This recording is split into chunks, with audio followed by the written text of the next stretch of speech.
Your concept of money has a huge impact on your financial life. It's almost directly tied into how wealthy you can be. And as someone who was completely lost about her money like 2 months ago and was living paycheck to paycheck and is now able to invest, save, and spend and plan for a trip that's coming soon, I think I have made a good progress. And all this is possible because of the 30-day journaling challenge that I came up with that really made me reflect on my behavior and my mindset and everything that was wrong and right with what I was doing with my money. And here I am sharing about it because I have seen incredible changes after journaling for 2 weeks now. And this is week 3 where I'm gonna go a little deeper into shifting your money mindset, which we talked a little bit about in week 1. If you guys wanna check that out, it's up here. Hello, my name is Ash and I talk about personal finance, personal growth, and career development on here. So welcome if you're new. If you're coming back, I'm so happy to have you. Let's get started. Since this is week 3, we're gonna talk about the money mindset, as I mentioned. And what money mindset is how you perceive and what your beliefs are regarding to how much wealth and abundance you deserve in your life. If you have seen people struggle for money, you may have grown up with a concept that money is hard to keep and earn. It is something that needs to be earned through hard work, and that is something that's not easily attainable for someone like me. If you have grown up with a lot of people that have multiple sources of income and there was almost never a lack, your concept of money would be like, money is a tool that can get me to the life that I want to have, and it is not as hard and there's multiple opportunities. So it really directly ties into your experiences, and sometimes those beliefs that came from certain situations stick with you, most of the times not in your favor. We're gonna look at your money mindset, what you currently think or perceive money as, and hopefully that can give you a little bit of insight with where to move forward from there. How this is gonna work is I have been journaling 3 prompts every single day, and I'm gonna give you the one that has been the most effective in my opinion, and then I'm gonna tell you what I put in for my response and what my mindset behind that was. My examples are just to help you guys come with your own idea or see a perspective that you guys did not see. So let's go. For day 15, my most effective question was, what beliefs do I hold about wealthy or rich people?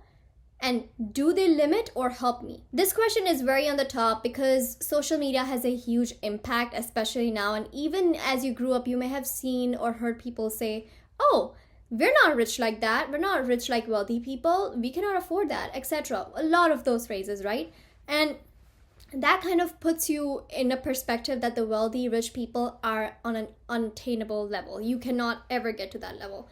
So that's exactly how I felt, and that's what I put. They are so far from where I am, as if their lifestyle is almost unattainable and so out of reach.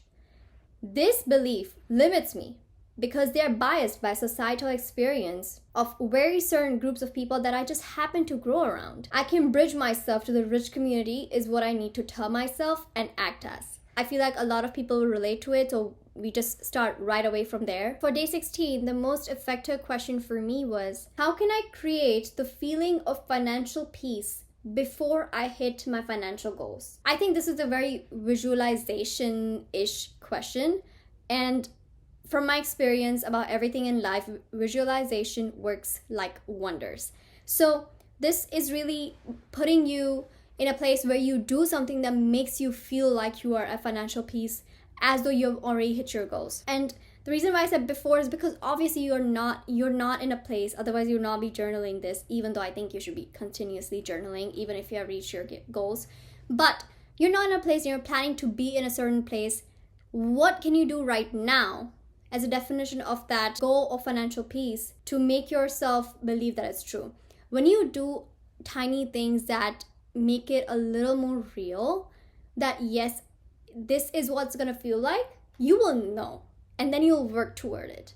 That's just human psychology. For me, I wrote exactly that. Give yourself a taste of how to actually feel like, and then clearly determine and declare what I need to do to make it my normal. For me, it's starting to fund into impacts that matter to me. My long-term vision of financial peace is being able to afford donations or events or companies or organizations that work or put efforts in something real. Maybe for you, it could be environmental causes. For me, it is the homeless shelters. Everyone deserves a shelter over their head, a roof over their head, some water, some food. Everyone deserves it. So I recently started donating it. It doesn't have to be a huge amount. It could be $10 per month. This kind of puts things in perspective. Every time that money goes up, you feel that, oh no, I'm in a place where I can afford it. And I told myself that I will do certain things like this when I can afford it. And even though I'm not doing it to that level of extent that I want to right now, because I'm not in the financial means to, I still see a little bit of sampling of how it would feel like. And the more you familiarize yourself with that feeling of where you want to be and how you want the things that you want to do when you have made it and when you're financially at peace, the faster you're going to be able to get there.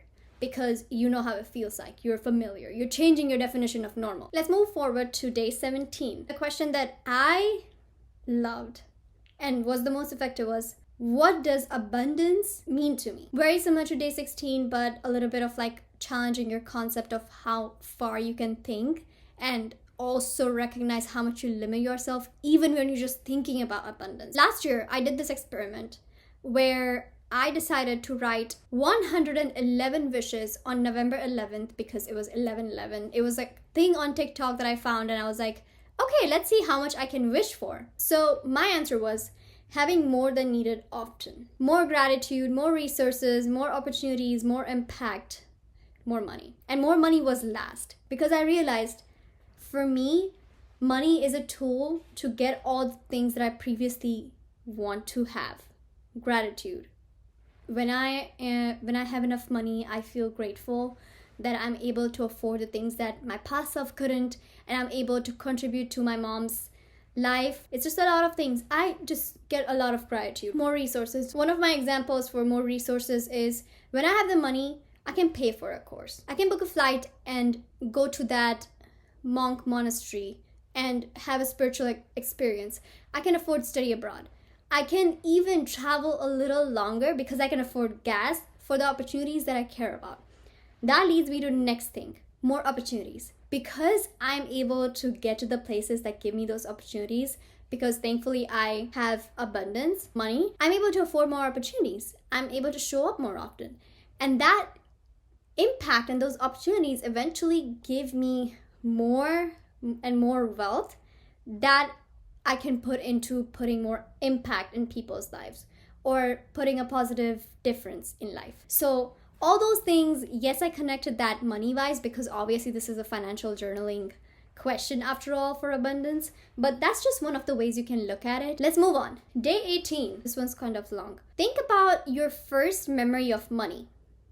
What emotions come up and how might they impact or shape you today? And since it is truly really personal and traumatic, I'm gonna keep it light and summarize it. I'm gonna tell you guys, my answer was, there was so much lack of money that the kids were expected to give whatever savings they had to fund things that did not matter. And the emotions that are coming up as I talk about this is, and I have noted in here, is fear, caution, and a lot of scarcity. I feel scarce. I feel like there is not enough.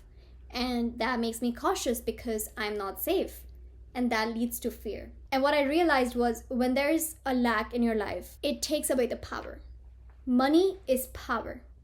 That's how I look at it. That's how I've shaped it.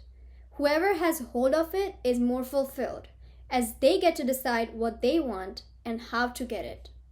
Money is safety. It is power. You can do a lot of things with money. Good or bad is your decision and your morals, but you can do a lot of things with money. So how are you going to answer this question? Day 19.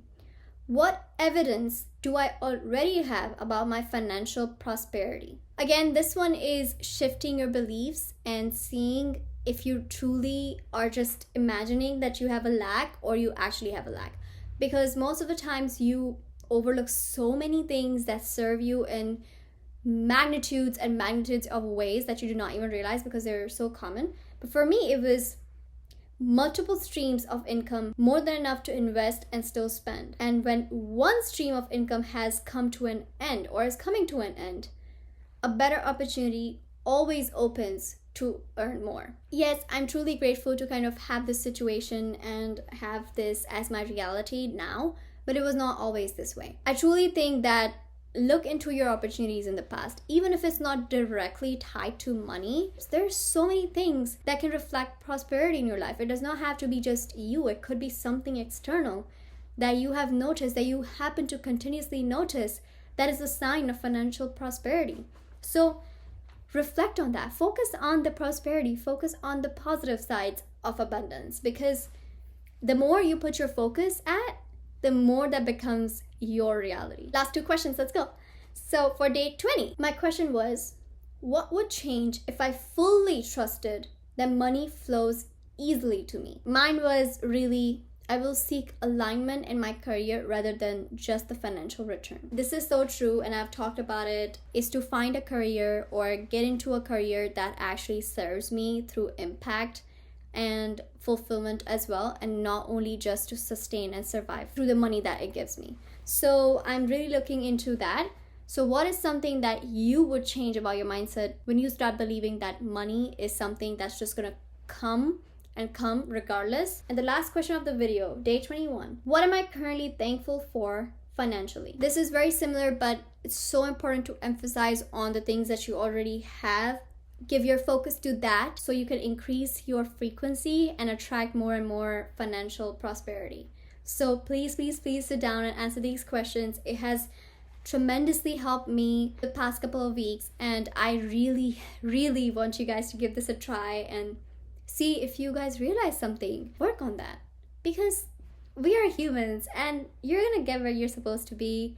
I'm just here to kind of help you out and myself. So that's it for the video. I hope you guys learned something great, and see you guys next Sunday. Bye.